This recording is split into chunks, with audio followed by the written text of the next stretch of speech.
नमस्ते, आप सभी का हार्दिक स्वागत। विद्यार्थियों, इससे पूर्व की कक्षा में हम लोग छंद की बात कर रहे थे। छंद शास्त्र का संपूर्ण परिचय मैंने आपको छंद से संबंधित भाग 1 में दिया था, और जिसमें मैंने छंद की परिभाषा, छंद की उत्पत्ति, उनका विभाजन, वैदिक और लौकिक छंद, और साथ ही मात्रिक और वार्णिक छंद जिसे हम जाति और वृत्त कहते हैं, उनका जो विभाजन जो था, सममात्रिक, अर्ध सममात्रिक, विषम मात्रिक, इनका संपूर्ण विभाजन मैंने आपको बताया। साथ ही छंद की परिभाषा के विषय में हमने बात करी थी कि ऐसी रचना जिसमें वर्णों या अक्षरों की मात्रा, उनकी संख्या लघु गुरु के क्रम से गण व्यवस्था, और जिसमें यति, गति, ताल और तुक जो है उनका स्थान पहले से निर्धारित हो, ऐसी रचना को हमें छंद कहना चाहिए। आइए उससे आगे की बात हम करते हैं। छंद शास्त्र में जो सबसे महत्वपूर्ण बिंदु है, प्रत्येक परीक्षा की दृष्टि से यह कक्षा बहुत ही महत्वपूर्ण है, प्रत्येक विद्यार्थी को सुनना चाहिए, चाहे वो महाविद्यालयी छात्र हैं या किसी भी शिक्षक भर्ती परीक्षाओं से जुड़े हुए छात्र हैं, उनके लिए बहुत ही उपयोगी है। विद्यार्थियों, छंद से संबंधित कोई भी प्रश्न होगा तो उसके परिचय से संबंधित तो पूर्व व्याख्यान को आप सुन लें। आज हम छंद का क्रियात्मक जो पक्ष है उसकी बात हम कर रहे हैं, और इसमें सबसे महत्वपूर्ण चीज है कि मात्राओं का निर्धारण कैसे करें। सबसे पहली चीज तो ये आती है कि मात्रा कहते किसे हैं। तो थोड़ा सा हमें ये ध्यान रखना चाहिए कि वर्णोच्चारण जो कालमान है, वर्णों के उच्चारण का जो कालमान है वह मात्रा है। वर्णोच्चारण कालमान, वर्णों के उच्चारण का जो काल है, मेरा कहने का मतलब यह है कि किसी भी वर्ण का जब हम उच्चारण करते हैं तो उस वर्ण के उच्चारण में कितना समय लगता है, इसके आधार पर व्याकरण शास्त्र में वर्णों के 3 भेद हैं, ह्रस्व, दीर्घ और क्लुप्त। एक मात्रिक ह्रस्व होता है, द्विमात्रिक दीर्घ होता है और त्रिमात्रिक क्लुप्त होता है। यह विषय व्याकरण का है। छंद शास्त्र में ह्रस्व दीर्घ नहीं होता है। छंद शास्त्र में ये जो मात्राएं हैं वह एक तो होती है लघु और एक होती है गुरु। अब आपको एक ये ध्यान रखना है कि ये जो गुरु और ये जो गुरु है, ये दोनों शब्द जो हैं, हिंदी की दृष्टि से देखूं तो ये शब्द युग्म है और इनका अर्थ अलग अलग है। पहला वाला जो गुरु है इसका अर्थ है शिक्षक, आचार्य या उपाध्याय, और दूसरा वाला जो गुरु शिखर मानी बड़ा है, भारी है। तो छंद शास्त्र में मात्राएं 2 प्रकार से होती हैं, लघु मात्रा और गुरु मात्रा। लघु मात्रा के लिए इस प्रकार एक खड़ी पाई या आई का चिन्ह आप मान सकते हो, इसके लिए वक्र रेखा गुरु के लिए, या फिर एस आप मान सकते हो। छंद शास्त्र में ह्रस्व दीर्घ क्लुप्त का प्रयोजन नहीं होता, यह ध्यान रखिएगा। व्याकरण शास्त्र का विषय है कि मात्राएं ह्रस्व दीर्घ और क्लुप्त होती है, जबकि छंद शास्त्र की जो मात्राएं हैं वह लघु और गुरु में मापी जाती है। मात्राओं का परिमाण है यहां पर, मात्राओं का परिमापन है यहां पर। अब हमें यह समझना चाहिए कि लघु मात्रा कौन से वर्ण की होती है और गुरु मात्रा कौन से वर्ण की होती है। आपको यह ध्यान रखना है कि मात्रा सदैव स्वरों की होती है। इसका मतलब यह हुआ कि छंद शास्त्र में हम उसी को वर्ण मानेंगे जिस वर्ण में स्वर मिला हुआ हो। यदि कोई स्वर मिला हुआ कोई वर्ण नहीं है, स्वर मिला हुआ हो, वही छंद शास्त्र में वर्ण है। यह भी आप ध्यान रखिएगा। यह व्याकरण से अलग परिभाषा है, क्योंकि व्याकरण वाली परिभाषा तो यह है कि ऐसा वर्ण जिनका वर्ण जो है उसके 3 भेद हो गए, स्वर, व्यंजन और अयोगवाह। यहां पर वर्ण का तात्पर्य है स्वर मिला हुआ हो, जिसमें स्वर रहित जो है, स्वर रहित वर्ण जो है वह छंद शास्त्र में विवेचन का विषय नहीं होता है। इस बात को आपको समझना चाहिए। मात्राएं स्वरों की होती हैं और वर्ण वही होता है छंद शास्त्र में जिसमें स्वर मिला हुआ होता है। जिसमें स्वर नहीं मिला हुआ होता, स्वर रहित जो होता है, उसे हमें वर्ण भी नहीं कहना चाहिए। ये एक सीधी सीधी बात है। आइए हम बात करते हैं कि ये जो लघु मात्रा है वह कहां कहां होती है। विद्यार्थियों, लघु मात्रा का नियम क्या है? लघु मात्रा का सीधा सीधा नियम यह है कि 5 वर्ण है, अ, ई, उ, री और ली। ये 5 वर्ण यदि स्वतंत्र रूप से आ जाए, यदि स्वतंत्र रूप में हो, स्वतंत्र रूप में हो अथवा किसी व्यंजन में मिले हुए हो, किसी व्यंजन में मिले हुए हो तो ऐसे वर्ण की मात्रा लघु मानी जाती है, अर्थात आई मानी जाती है। अब कैसे देखो,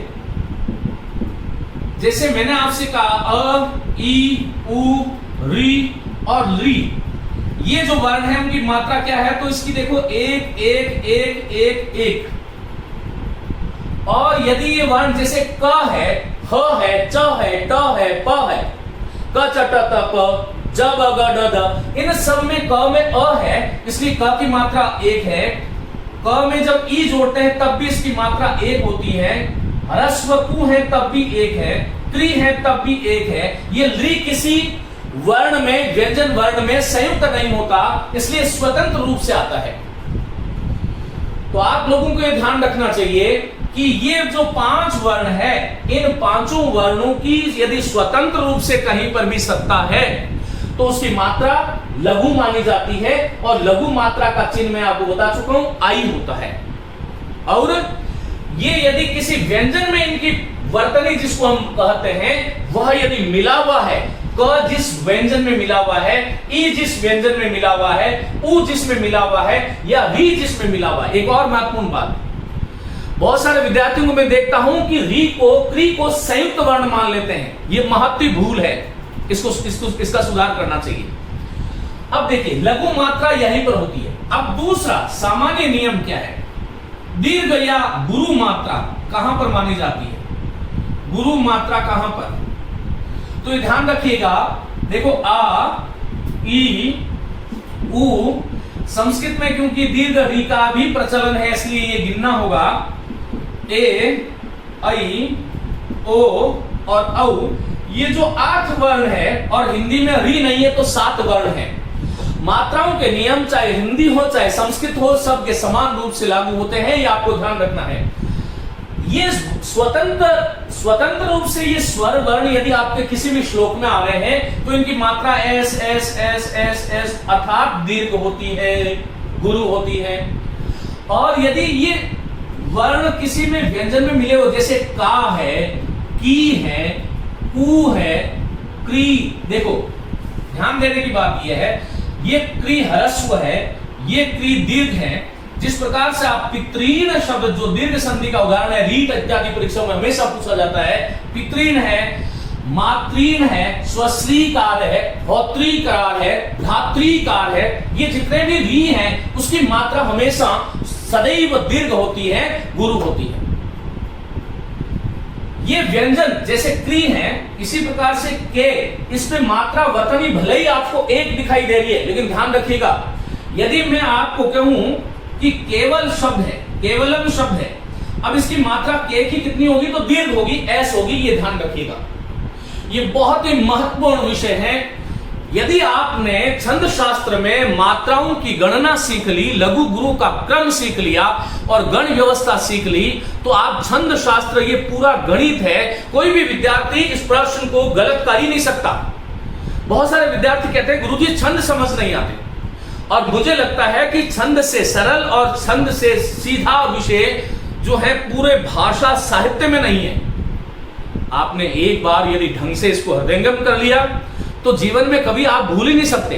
परीक्षा में क्या होगा, एक लाइन दी जाएगी, उसमें या तो आपको मात्राएं लगाने के लिए कहा जाएगा और या कहा जाएगा टोटल कुल कितने वर्ण है, या फिर एक पंक्ति होगी और उस पंक्ति को आधार बना करके आपको ये बताना होगा कि इस पंक्ति में छंद कौन सा है। तो छंद का कैसे हम पहचानेंगे, उसके लिए हमें छंद का लक्षण आना चाहिए, उसके बारे में हम आगे बात करेंगे।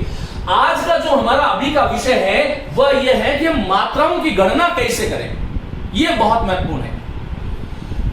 अब के है, कई है, को है और कऊ है, ये तो सीधी सीधी बात हुई विद्यार्थियों कि लघु का नियम क्या है और गुरु का नियम क्या है बाकी S S S S S S S.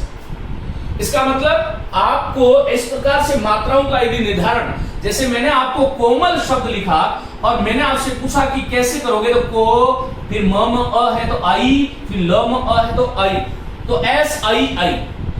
कोमल जो वर्ण है, शब्द है, इसमें देखो 6 वर्ण है, लेकिन स्वर कितने हैं इसमें, त, क में ओ है, म में अ है, ल में अ है, 3, इसलिए मात्राएं कितनी होगी, 3 वर्णों की होगी। और मात्राओं की संख्या कितनी है, तो 4 है, ये ध्यान रखिएगा, क्योंकि 2, 3 और 1 4।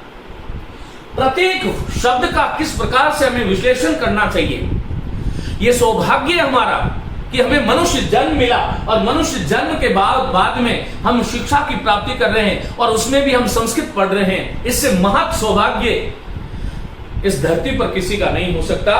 जो मेरे विद्यार्थी वर्ग हैं वो पूरी सकारात्मक सोच के साथ आगे बढ़े जीवन में। यदि आपने सकारात्मक सोच के साथ में अध्ययन को जारी रखा और इस अध्ययन के साथ में ममता यदि आपकी रही, उसके साथ ममत्व रहा, प्रयोजन तो रखिए, लेकिन प्रयोजन के साथ में यदि ममत्व रहेगा तो आपको जिंदगी में कोई नहीं हरा सकता, कभी जीवन में असफल हो ही नहीं सकता ऐसा विद्यार्थी जिसने अपने हृदय से इस शिक्षा को देखा है। तो ये ध्यान रखिएगा और आगे चलिएगा। ये विद्यार्थियों यहां पर एक बहुत ही महत्वपूर्ण बात है। महत्वपूर्ण बात क्या है कि लघु कहां पर गुरु हो जाता है, और इसके लिए एक श्लोक है, माने अर्थात लघु वर्ण को भी, लघु वर्ण की भी गुरु मात्रा कब मानी जाती है, ये बहुत ही महत्वपूर्ण बिंदु है। लघु वर्ण की भी गुरु मात्रा कब मानी जाए। मेरा कहने का मतलब यह है कि वस्तुतः कोई जो है उसकी मात्रा आई अर्थात 1 है, लेकिन इस 1 को एस अर्थात 2 कब माना जाए, क्या इसका कोई नियम है क्या। तो इसके लिए देखिएगा, पहली चीज है ये श्लोक आपको ध्यान होना चाहिए। जिन बच्चों को श्लोक याद नहीं है वो ऐसे कर सकते हैं कि अनुस्वार युक्त पद, अनुस्वार युक्त पद, अनुस्वार युक्त वर्ण लघु होते हुए भी गुरु माना जाता है, लघु होते हुए भी गुरु माना जाता है। फिर है दीर्घ, दीर्घश, ये दीर्घ वाले आ ई उ री इत्यादि। फिर है विसर्ग युक्त वर्ण, चाहे लघु है लेकिन उसके आगे विसर्ग है तो वो लघु नहीं होते हुए हमें दीर्घ मानना चाहिए। गुरुर भवेत् यानी गुरु वर्ण होना चाहिए। वर्ण संयोग पूर्व, संयुक्त वर्ण के पहले वाला जो वर्ण है वह भले लघु हो लेकिन उसकी मात्रा हमें लघु नहीं मान करके गुरु माननी चाहिए। और पादांत गोपीवा, किसी भी छंद के पद के अंत में यदि लघु है और आपको गुरु चाहिए तो आपको छूट दी हुई आचार्य पिंगल ने कि आप गुरु को लघु बना सकते हो, लघु को गुरु बना सकते हो। मेरा विषय आपको समझ में आ गया होगा। हमने यहां पर यह जाना कि लघु मात्रा किसकी होती है, फिर जाना दीर्घ मानी गुरु मात्रा किसकी होती है। अब हमारा तीसरा बिंदु स्टार्ट हुआ है कि लघु वर्ण की भी गुरु मात्रा कब मानी जाए। वो कौन कौन से स्थल है, वो कौन कौन से प्रसंग है जब वस्तुतः वह जो वर्ण है वो लघु है लेकिन उसकी मात्रा जो है वो गुरु मानी जाए, उसको हम जाने। उससे पहले ये श्लोक आप लोगों को मेरे साथ बोलना है। देखिए, सानुस्वार दीर्घ सानुस्वार दीर्घ विसर्गो च गुरुर्भवेत्, विसर्गो च गुरुर्भवेत्। यदि आप 5 बार इस लय से, इस रिदम से किसी भी छंद को, किसी भी श्लोक को पढ़ लें तो आप जीवन पर्यंत वह आपका हो जाएगा। छंद के माध्यम से पढ़ा गया श्लोक कभी भी विस्मृति को प्राप्त नहीं होता। और विद्यार्थियों, यही कारण है कि इस बुद्धि में कम से कम 1,00,000 श्लोक जिंदा है। आज मैं संस्कृत के विद्यार्थियों को यदि 5 श्लोक को कहूं तो वो नहीं कह सकते, नहीं जो है बोल सकते। हजारों श्लोक आप याद कर सकते हो यदि छंद की लय आपको पता हो। इसकी अनुष्टुप छंद है, इसमें इसकी लय बहुत तरह की हो सकती है, आगे हम बात करेंगे। लेकिन आज क्योंकि ये दूसरी कक्षा है, इसलिए मैं सरल से आपको थोड़ा सा तकनीकी की तरफ लेकर के जाऊंगा। सानुस्वार दीर्घ विसर्गो च गुरुर्भवेत्, वर्ण संयोग पूर्वश्च, वर्ण संयोग पूर्वश्च तथा पादान्त गोपीवा, तथा पादान्त गोपीवा। कहते हैं कि अनुस्वार युक्त वर्ण लघु होते हुए भी गुरु माना जाएगा। कैसे? जैसे मैं आपसे कहूं कि ये क जो है इसकी मात्रा क्या होगी, तो मैं आपको बता चुका हूं कि क की मात्रा 1 है अर्थात लघु है। लेकिन यदि मैं इस पर अनुस्वार लगा दूं तो ये 1 नहीं होकर के 2 होगी, ये ध्यान रखिएगा।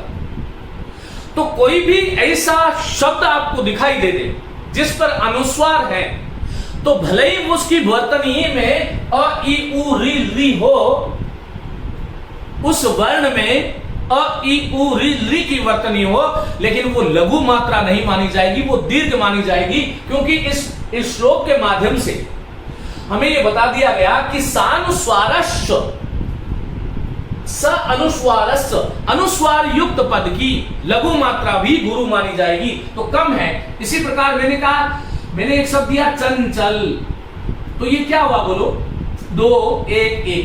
मैंने आपसे कहा कठ, तो 1 1, लेकिन मैंने आपको इसको कंठ बना दिया, तो ये कंठ बना दिया, तो इसकी 1 नहीं होगी 2 होगी। इस प्रकार से सर्वत्र आपको जानना चाहिए। आगे जब हम छंदों की जब अभ्यास करेंगे तब मैं ये चीज और जगह जगह पर जब आएगी तब ये मैं समझा दूंगा। अभी आपको इतना समझना है कि यदि किसी लघु वर्ण पर भी अनुस्वार बैठता है, अनुस्वार जो स्वर के पीछे ध्वनि आती है वह अनुस्वार है, तो वह लघु होते हुए भी उसकी जो मात्रा है उसको हमें गुरु मानना चाहिए। फिर दूसरा है दीर्घश। ये दीर्घ 7 8 वर्ण जो है, 8 स्वर, ये इधर से आप लिख सकते हैं। 8 स्वर जो है उसकी मात्रा हमेशा एस होती है, जैसे का की कु इत्यादि इत्यादि। फिर कहते हैं विसर्गोच गुरुर भवेत। कोई पद तीसरा है कि विसर्ग युक्त पद का अंतिम या प्रथम वर्ण भले लघु हो, लेकिन उसके आगे यदि विसर्ग बैठ गया तो विसर्ग से पहले वाला जो वर्ण होगा वह लघु होते हुए भी गुरु होता है। जैसे मैंने आपसे कहा अतः, तो अ की 1 और त की भी 1 वर्तनी होती है, लेकिन आगे तह के आगे क्या है बोलो? विसर्ग है, इसलिए इसकी 1 नहीं होगी, क्या होगी? एस होगी। अतः, और इसका कारण क्या है? क्योंकि उसको हम थोड़ा स्ट्रेस बलाघात से बोलते हैं अतः। इसी प्रकार जैसे मैंने आपसे कहा कि दुख ऐसा लिखा होता तो द में उ है और उ हलस्व है, इसलिए आई होता, लेकिन यदि मैंने इसके आगे विसर्ग जोड़ दिया तो ये एस आई। इस प्रकार से हमें जानना चाहिए। और यदि ये दुखम होता, यदि ये दुखम हो जाता, मैंने आपको ऐसा कहा दुखम, तो यहां पर अनुस्वार आ गया, तो ये भी दीर्घ है, एस भी, और ये भी दीर्घ होगा, ये आपको ध्यान रखना है। इसी प्रकार मैंने कहा प्रातः, तो प्रातः में प्र में तो आ है इसलिए दीर्घ होगा, गुरु होगा, लेकिन तह ह्रस्व था लेकिन आगे विसर्ग है, इसलिए इसकी भी मात्राएं जो है 2 होगी। इस प्रकार से आपको ध्यान रखना चाहिए। प्रातः, अतः, प्रायः। संस्कृत में कदम कदम पर विसर्ग है और विसर्ग के वैशिष्ट्य के कारण ही संस्कृत है। यदि संस्कृत में विसर्ग का यदि हम ध्यान नहीं रखें तो अर्थ का अनर्थ हो जाता है। इसलिए संस्कृत के विद्यार्थियों के लिए अतीव आवश्यक है कि यदि विसर्ग आ रहा है तो विसर्ग से पहले वाला वर्ण या विसर्ग युक्त वर्ण हम ऐसा कह सकते हैं, तो वह भले लघु हो लेकिन लघु होते हुए भी जो उसकी मात्रा होगी वह गुरु होगी। यह आपको ध्यान रखना है। प्राय में तो एस था लेकिन यह में अ मिला हुआ है, इसलिए आई होना चाहिए था, लेकिन आगे क्या है विसर्ग, इसलिए इसकी भी एस होगी। इस प्रकार से आपको ध्यान रखना चाहिए। अनुस्वार युग, आठ स्वर और विसर्ग युग। चौथा क्या है, वर्ण संयोग पूर्व। इसका साम्राज्य भी बहुत बड़ा है। इसका मतलब यह है कि संयुक्त वर्ण से पूर्व वाला वर्ण, संयुक्त वर्ण से पूर्व वाला वर्ण लघु होते हुए भी गुरु माना जाएगा। यह ध्यान रखना है, लघु होते हुए भी उसको हमें गुरु मानना है। अब सवाल यह उठता है कि संयुक्त वर्ण कहते किसे हैं। इस बात को बहुत ध्यान से समझने की आवश्यकता है विद्यार्थियों। हमारे यहां पर 4 संयुक्त वर्ण है। एक तो हम जानते हैं क्ष है, एक त्र है, एक ज्य है और एक श्र है।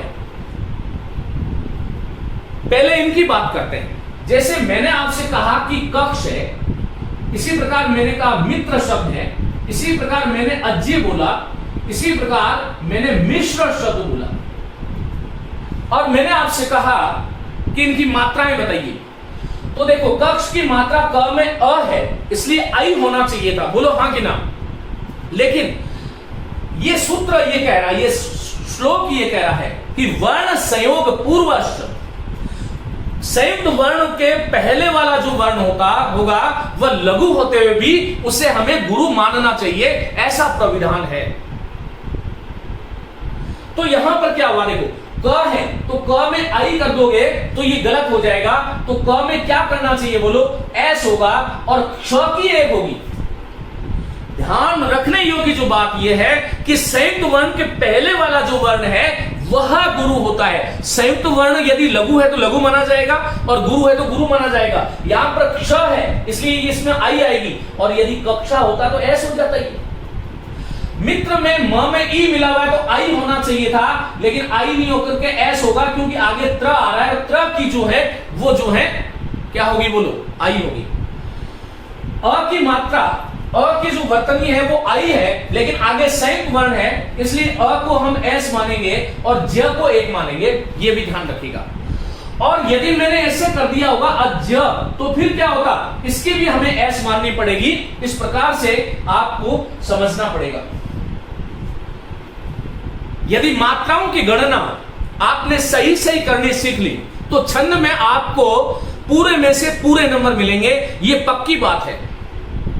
यदि कोई विद्यार्थी द्वितीय श्रेणी या प्रथम श्रेणी का है और संस्कृत या हिंदी से है और यदि वो इस कक्षा को सुन रहा है तो उसकी भल्ले भल्ले है। 10 से 10 प्रश्न छंद शास्त्र से आते हैं। पुरानी परीक्षाओं को उठा के देखो, रीट इत्यादि परीक्षाओं में 1 से 2 प्रश्न छंद शास्त्र से आते हैं। सेकंड ग्रेड में 10 प्रश्न रीट से आते हैं। नेट के विद्यार्थियों के लिए भी बहुत उपयोगी है, जो महाविद्यालय विद्यार्थी है उनके लिए भी बहुत उपयोगी है, क्योंकि बीए द्वितीय वर्ष इत्यादि बहुत सारे विश्वविद्यालयों के पाठ्यक्रम में छंद शास्त्र को सम्मिलित किया गया है। वहां पर छंदों के लक्षण, उदाहरण और उनका स्पष्टीकरण, ये 3 चीजें उनको लिखनी होती है। तो ये सबके लिए समान रूप से उपयोगी कक्षा है। अब मैंने आपको कहा कि इसकी वर्तनी क्या होगी, मात्रा तो गुरु होगी। मी की एक होनी चाहिए थी, मिश्र है, लेकिन यहां पर श्र आ गया है तो एस और इसकी आई। इसके अलावा संयुक्त वर्ण कौन से हो सकते हैं, जो हलंत वर्ण है। जैसे मैंने आपसे कहा सत्यम इत्यस्य शब्दस्य मात्रा निरूपण क्रियताम। तो देखो स में अ है इसलिए वर्तनी इसकी आई होनी चाहिए थी, लेकिन यदि आप आई करोगे तो ये गलती हो जाएगी। क्योंकि त जो है ये संयुक्त वर्ण है। संयुक्त वर्ण की परिधि में केवल क्ष, त्र, ज और श्र ही नहीं आते। जो हलंत वर्ण, यदि किसी के आगे हलंत वर्ण आ रहा है तब भी वह संयुक्त वर्ण की श्रेणी में ही आता है। इसलिए इस स की जो मात्रा होगी वो 2 होगी। इस त की जो आप देख रहे हो इसकी कोई वर्तनी नहीं, मात्रा नहीं होगी, और य की 1 होती, लेकिन अनुस्वार आ गया इसलिए 2 हो गई। और छंद शास्त्र की दृष्टि से ये चीजें जो अभी बता रहा हूं ये सीख लोगे तो आगे की सारी चीजें आपके लिए सरल हो जाएगी। यदि मैं आपसे पूछूं कि सत्यम इत्यस्मिन् शब्दे छंद शास्त्र अनुसारेण कति वर्णा सन्ति, तो वर्ण तो 2 ही हैं लेकिन मात्राएं 4 हैं। और व्याकरण की दृष्टि से यदि मैं पूछूं कि सत्यम में कितने वर्ण है, तो स में अ मिला हुआ है तो 2, और एक त, एक य और एक अम, तो 4 वर्ण हो गए, 5 वर्ण हो गए। इसी प्रकार जैसे मैंने आपसे कहा कि विद्या शब्द है, अब ये विद्या शब्द में ये द्या जो है ना ये भी संयुक्त माना जाता है। तो व में ई था, उसकी मात्रा हमें आई करनी थी, लेकिन इस द्य के कारण आई नहीं होकर के एस होगी, और ये एस एस क्योंकि द्या में खुद में आ है। यदि आपने इस तरह से कर लिया, जैसे मैंने एक शब्द दिया आपको, मैंने आपसे कहा कि विद्युत शब्द है। अब ये विद्युत शब्द की मात्रा कितनी होगी, तो आई, इसकी आई होती, लेकिन आगे क्या है द्य, तो द्य है तो व में ई है, लेकिन आगे द्य संयुक्त वर्ण आ गया तो 2 होगी। द्यू में ऊ था इसलिए इसकी ह्रस्व होती, लेकिन इसको भी हलंत वर्ण को भी संयुक्त वर्ण माना जाता है, और संयुक्त वर्ण के कारण इसकी मात्रा 1 नहीं होकर के 2 होगी, और इस त की कोई मात्रा नहीं होती, क्योंकि मैंने आपको कहा था कि मात्रा सदैव स्वरों की होती है, और स्वर मिला हुआ वर्ण हो उसी को हम गिनते हैं। स्वर रहित वर्ण को छंद शास्त्र के कुल वर्णों में सम्मिलित नहीं किया जाता, ये एक आशय था। आगे हम बात करते हैं कि छंद शास्त्र में जो गण व्यवस्था है उस गण व्यवस्था को हमें किस प्रकार से समझना चाहिए। गण हम कहते किसे हैं, और छंद का जो सूत्र है वह कौन सा है, इसके बारे में हम बात करते हैं।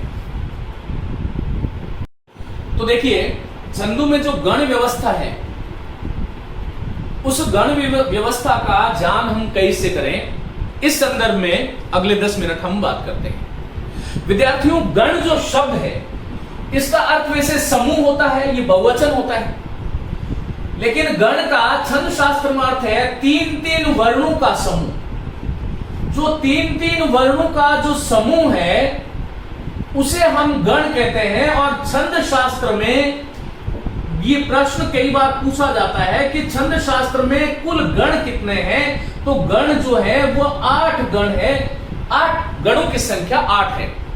इस प्रकार से हमें जानना चाहिए। अब हमें ये देखिएगा गण बोधक सूत्र कौन सा है, तो आप सभी लोगों ने देखा होगा, ये जानते होंगे, एक सूत्र है य माता राज भान स ल गा भी है और गम भी है, लेकिन मैं गम यूज कर रहा हूं। इस सूत्र में कुल जो है 10 वर्ण है, मां को नहीं गिन रहा, और आरंभिक 8 वर्ण जो है ये गणों की सूचना दे रहे हैं। ल का अर्थ लघु है और ग का अर्थ गुरु है। और छंद शास्त्र में किसी भी छंद का जब लक्षण निरूपित किया जाता है तब लघु के लिए ल का प्रयोग होता है और गुरु के लिए ग का प्रयोग होता है। रसै रुद्रै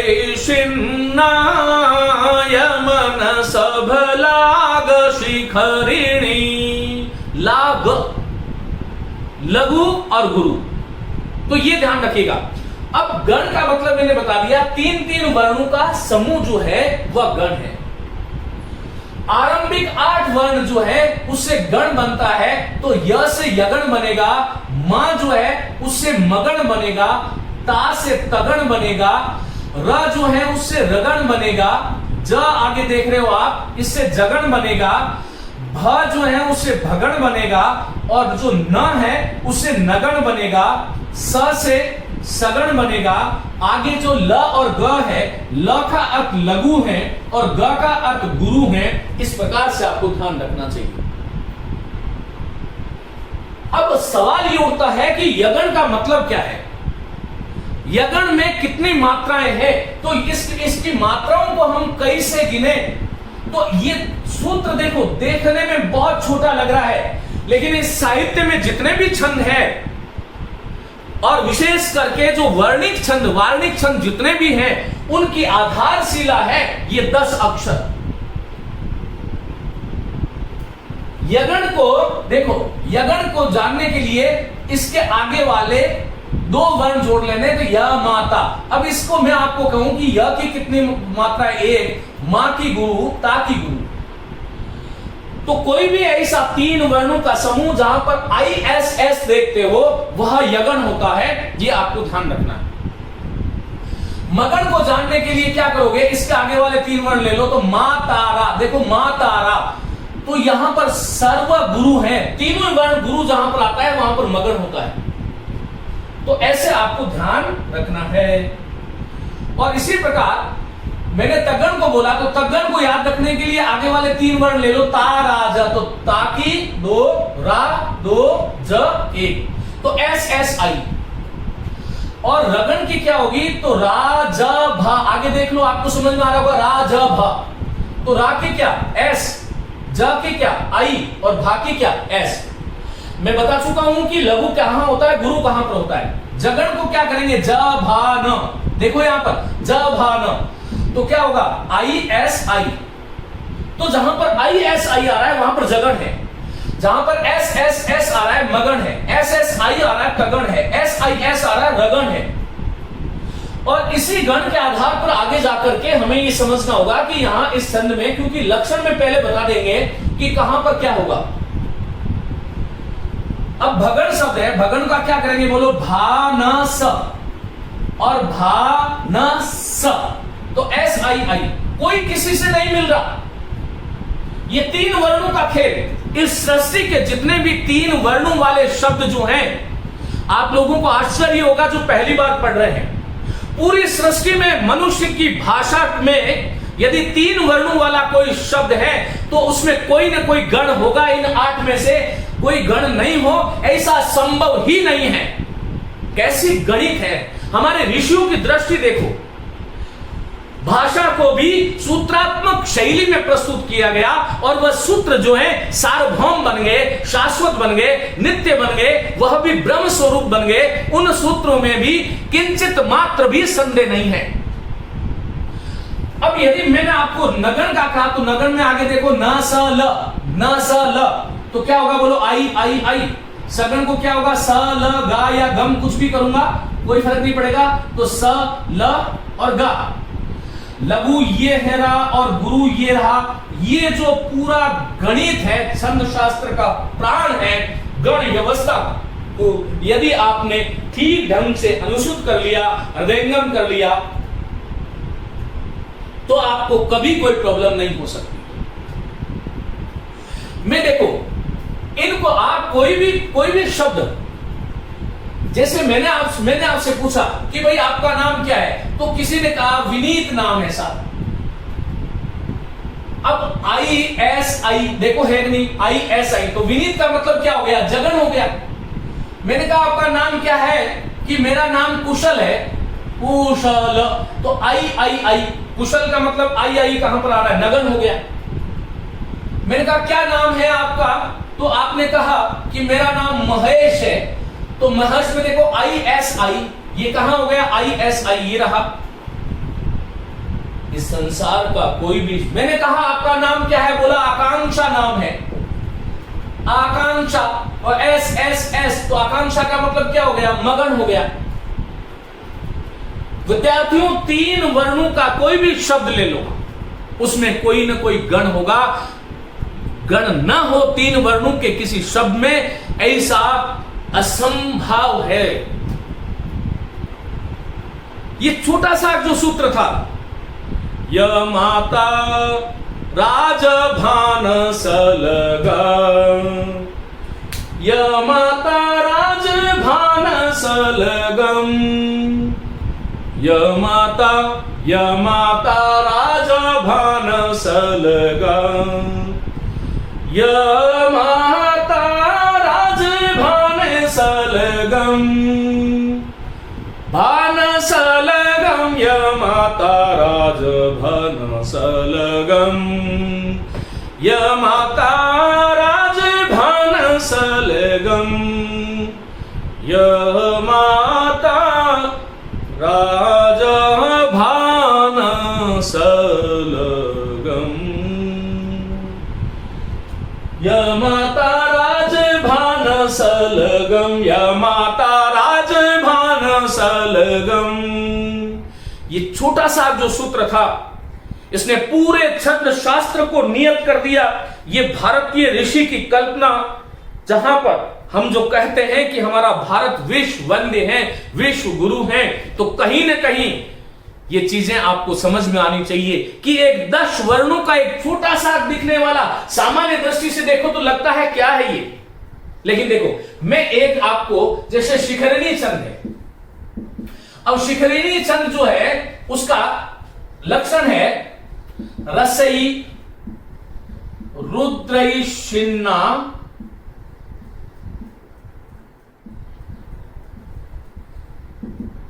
यमन सभ लाग शिखरिणी। ये मैंने आपको एक लक्षण दिया कि भाई शिखरिणी जो छंद है उसका लक्षण क्या है, तो रसई रुद्रई शिन्ना, रसई रुद्रई शिन्ना यमन सब लाग शिखरिणी। ये 17 वर्णों का छंद है। इसमें देखो प्रयुक्त हुआ है रस, रस का मतलब है 6, और रुद्र रुलाने वाले कितने होते हैं 11।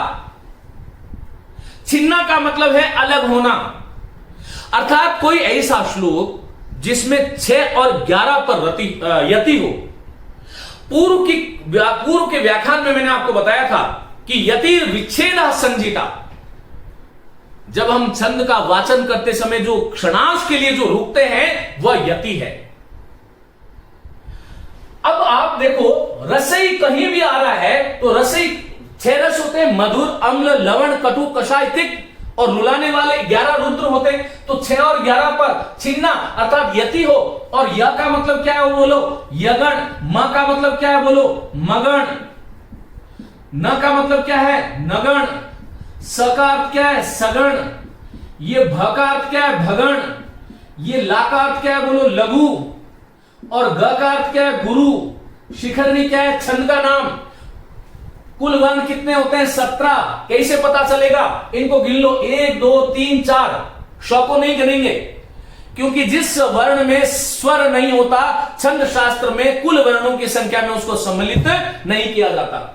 तो 1 2 3 4 5 इसको नहीं गिनेंगे, 6 7 8 9 10 11 12 13 14 15 16 17, बोलो कितने वर्ण हुए 17।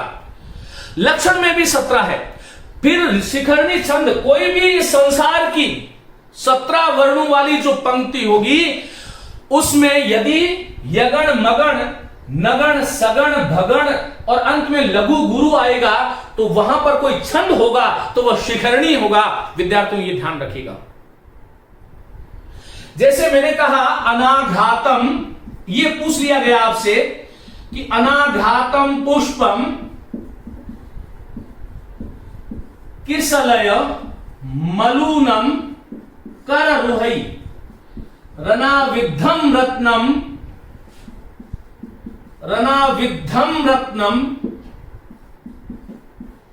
मधुनव मना स्वादित रसम।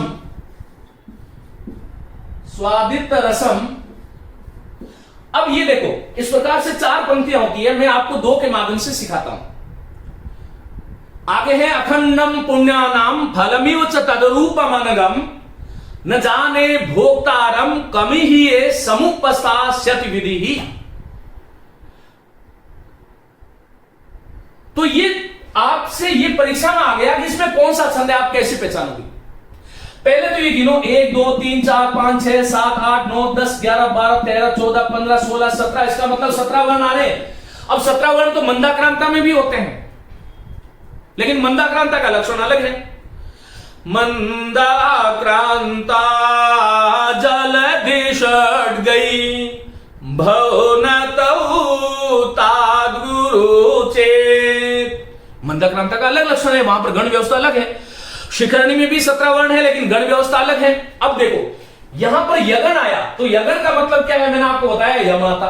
तो देखो I S S S S I I I I I I S S I I I और एस।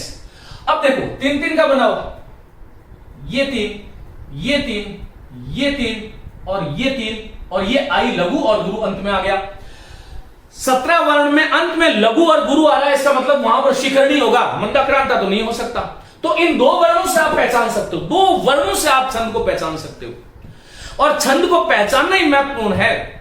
परीक्षा में ये 2 लाइन दे दी जाएगी, 4 विकल्प देंगे, आपसे पूछेगा कौन सा छंद है इसमें, तो आप उसको पहचानोगे कैसे, तो गण व्यवस्था से पहचानोगे। अब देखो हम अपन पहले ये गण मिला लेते हैं कि क्या इसमें ऐसा है क्या। देखो य माता, यगन का मतलब य माता, तो आई एस एस आ रहा। देखो मगन का मतलब होता है मातारा, मातारा, इसकी एस होती है, प में आ रहा है ना, गलती से हो गया है। मगन का मतलब, तो यहां पर यगन है, यहां पर मातारा, आगे क्या है नगन, तो ये नगन देखो नसल, आई आई आई, तो ये नसल है। फिर आगे क्या है बोलो सगन, तो स ल गा, देखो यहां पर स ल गा आई आई एस, ये रहा आई आई एस। फिर आगे क्या है भानस, भगन, भानस, एस आई आई और आई एस।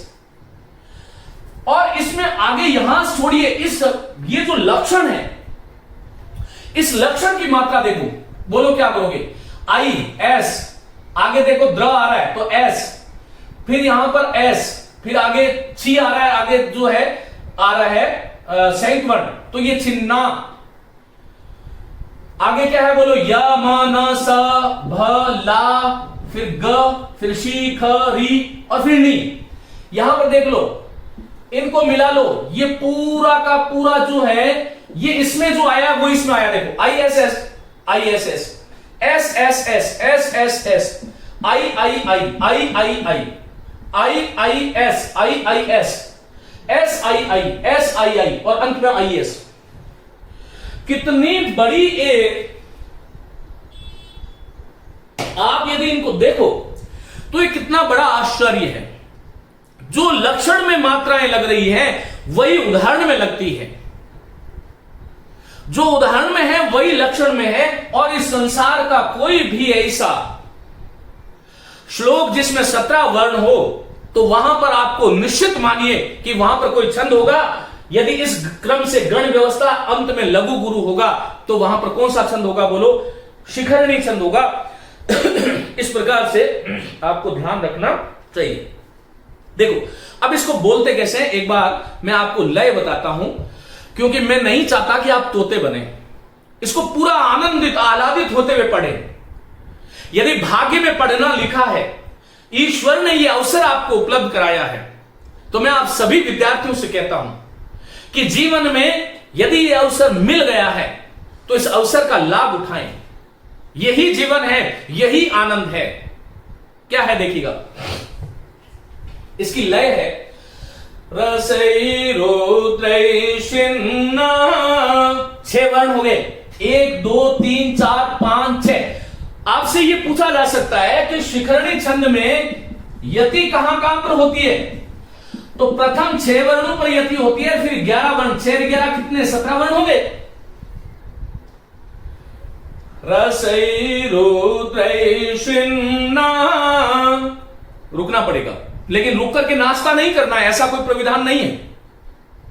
ये मैं आपको सिखाने के लिए इतना रुक रहा हूं। रसई रुद्रई शिन्ना यमन सभलाग शिखरिणी। अब मैं देखो ये पद्य बोल रहा हूं, इसमें ध्यान रखो। अनाग्रातम पुष्पम, 6 हो गए, कुछ क्षण के लिए रुकूंगा। अनाग्रातम पुष्पम किसलय मलूनम कररुहै, अनावेधम रत्नम